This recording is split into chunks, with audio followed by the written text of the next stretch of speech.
আবার স্বপন নন্দী বনাম সমীর ভান্ডারী দ্বন্দ্ব প্রকট। মমতা ব্যানার্জির ছবি থাকা না থাকা নিয়ে দুজনকেই ফোনে ধরলেন এডিটর। আরামবাগের সুজলপুরে নয়া বাসস্ট্যান্ডের উদ্বোধনে মমতা ব্যানার্জির ছবি নেই, এই অভিযোগে বয়কট স্বপন নন্দীর। চেয়ারম্যান সমীর ভান্ডারী জানালেন, মিথ্যা অভিযোগ, পরিষ্কার মমতা ব্যানার্জির ছবি আছে। হ্যাঁ স্বপনবাবু, আপনি আজকে শুনলাম যে মুখ্যমন্ত্রীর ছবি নেই বলে নেতাজি সুভাষচন্দ্র বসু বাস টার্মিনাসের অনুষ্ঠান বয়কট করেছেন, বিষয়টা যদি একটু বলেন।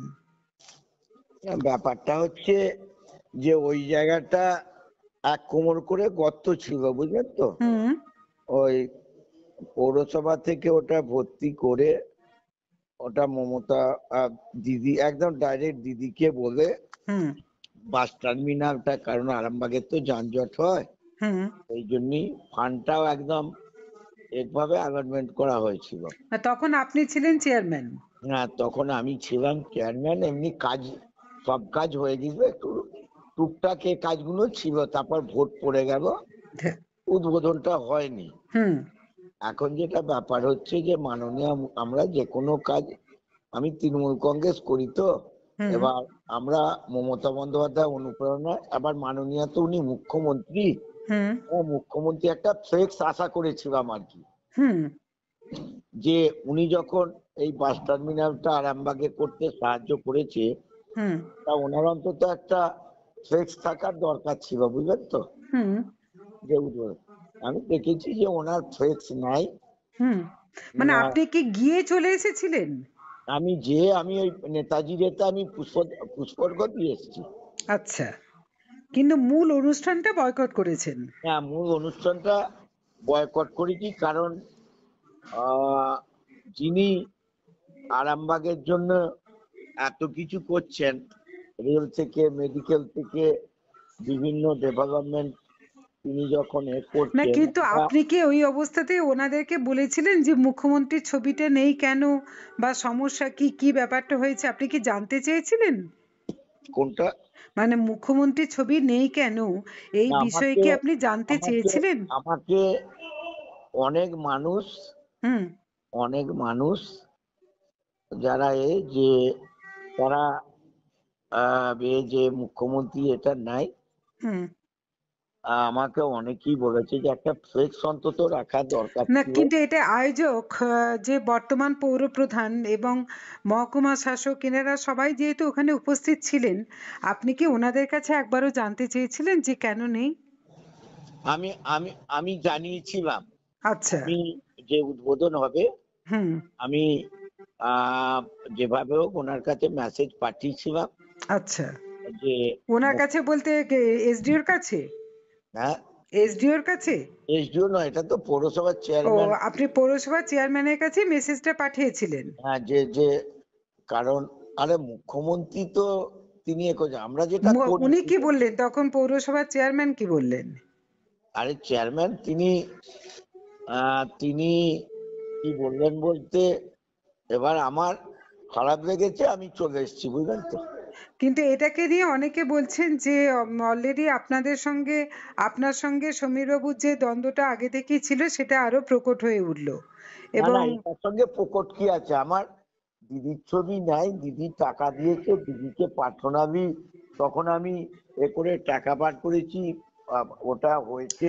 আচ্ছা, এটা কি সরকারি নিয়মের মধ্যেই পড়ে যে সরকারি কোনো প্রোগ্রাম হলে মুখ্যমন্ত্রীর ছবি রাখাটা বাঞ্ছনীয়, এরকম কোনো মুখ্যমন্ত্রীর নির্দেশ আছে কি? মুখ্যমন্ত্রী অনুপ্রেরণা একটা লেখা যায়, কিন্তু না লিখলে এটা সাংবিধানিক ভাবে অন্যায় হবে, এমন কোনো নির্দেশিকা কি আছে? আপনার তো দেখুন, আমরা যেটা আপনি বলছেন সাংবিধানিক ব্যাপার, মাননীয় মুখ্যমন্ত্রী এটা ব্যবহার করা যায়, কিন্তু না গেলে খুবই অন্যায়, ঘোরতর অন্যায়, এমন কোন বিষয় কি মুখ্যমন্ত্রীর নির্দেশ আছে?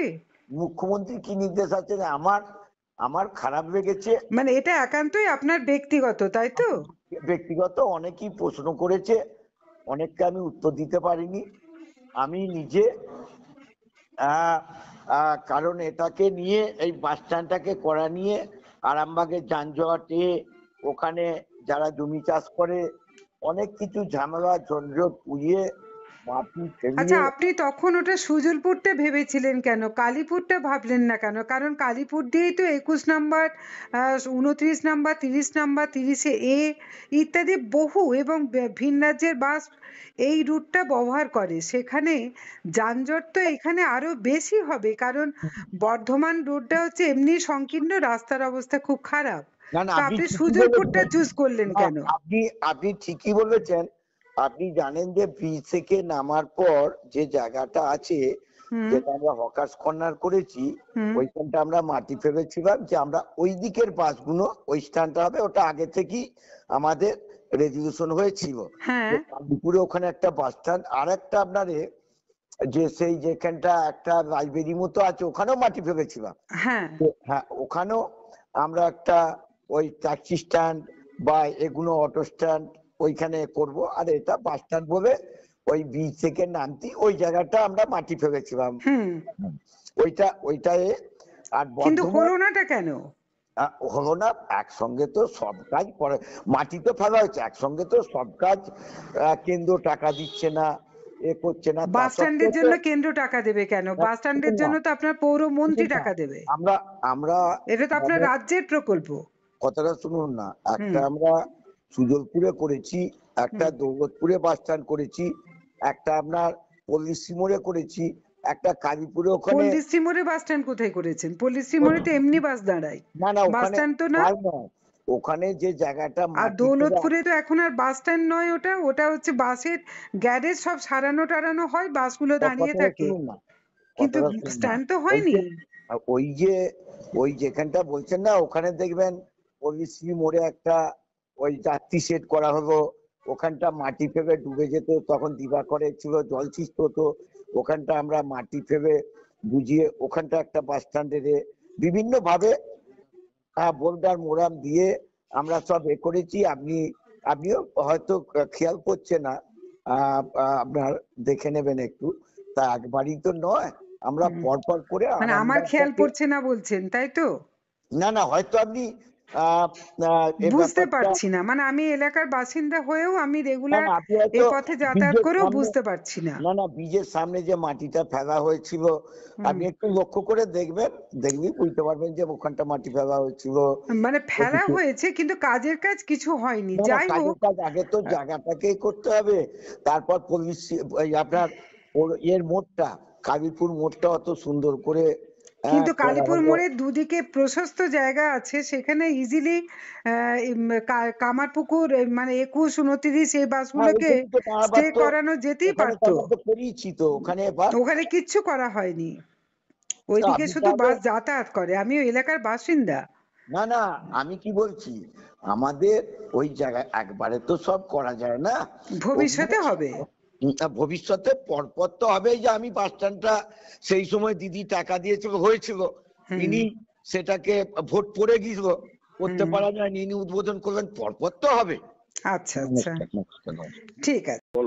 হ্যাঁ, বলছি যে স্বপন নন্দীবাবু বলছেন যে তিনি চেয়ারম্যান থাকাকালীন এই প্রজেক্টটা বার করে এনেছিলেন সুজলপুরে বাস স্ট্যান্ড, তিনি মাটি টাটি ভরিয়েছিলেন, মুখ্যমন্ত্রী মমতা ব্যানার্জির কাছ থেকে টাকা মানে বরাদ্দ করিয়ে এনে সেই জায়গায় সেই বাস স্ট্যান্ড উদ্বোধন হচ্ছে। অথচ তিনি মমতা ব্যানার্জির কোনো অনুপ্রেরণায় এটা হচ্ছে বলে কোনো কাট আউট না থাকায় তিনি এটাকে বয়কট করেছেন, এবং তিনি বলছেন এই বিষয়ে নাকি আপনাকেও তিনি জানিয়েছিলেন, যে তা সত্ত্বেও নাকি এটা হয়নি। এটা কি বলবেন আপনি? ভাই, ও পাগল হয়ে গেছে কি জানি। তোমাদের ওখানে অনেক রিপোর্টার ছিল, তারা আমাকে প্রশ্নটা করতে, আমি মাথার করে দেখিয়ে দিলাম, দেখো এটা কার ছবি। আচ্ছা, মানে মুখ্যমন্ত্রী মমতা ব্যানার্জির ছবি থাকা সত্ত্বেও উনি বলছেন ছবি নেই। অথচ আপনি সবাইকে দেখিয়েও দিয়েছেন, তারপরেও এই প্রশ্নটা আসছে। তো উনি বললেন যে মুখ্যমন্ত্রী যেখানে সবকিছু করছেন অথচ তার কেন ছবি থাকবে না। যদিও আমার অবশ্য জানা নেই যে মুখ্যমন্ত্রী এখানে কোনো নির্দেশ দিয়েছেন কিনা যে তার ছবি ছাড়া কোনো অনুষ্ঠান করা যাবে না, সরকারি প্রোগ্রাম করা যাবে না, এমন কোনো নির্দেশিকা তিনি দিয়েছেন কিনা এটা আমার জানা নেই। কিন্তু আমরা অনুপ্রাণিত, সেই জন্য আমরা ছবিটা দিই এবং আপনারা দিয়েওছেন। দিয়েছি। তারপরেও এই প্রশ্নটা করা হচ্ছে। আপনার কি মনে হয় যে এখানে কি প্রায়শই যেটা দেখা যাচ্ছে যে আপনার প্রোগ্রামকে বয়কট করা, এবং বেশ কয়েকজন কাউন্সিলর সহ স্বপনবাবু প্রায়শই এটা মানে বর্জন করছেন, এটা আমরা দেখতে পাই। এটাও কি তারই একটা কোনো কারণ? তারই একটা কারণ। ওকে ওকে।